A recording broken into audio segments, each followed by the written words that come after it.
சென்னை திருவான்மையூரில் பொதுத் தேர்வில் சிறப்பிடம் பெற்ற சென்னை உள்ளிட்ட 19 மாவட்டங்களைச் சேர்ந்த மாணவர்களுக்கு தமிழக வெற்றிக் கழகம் சார்பில் கல்வி விருது வழங்கும் 2ஆம் கட்ட நிகழ்வு நடைபெற்றது.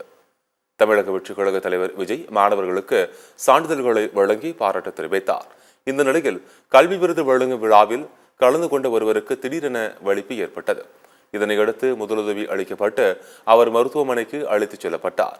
இந்த சம்பவத்தால் கல்வி விருது வழங்கும் விழாவில் சிறிது நேரம் பரபரப்பு ஏற்பட்டது.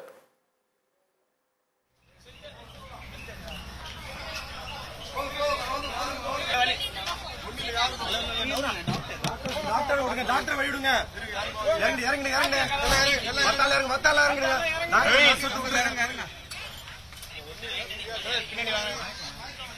கொஞ்சம் காண போட்டு விடுங்க.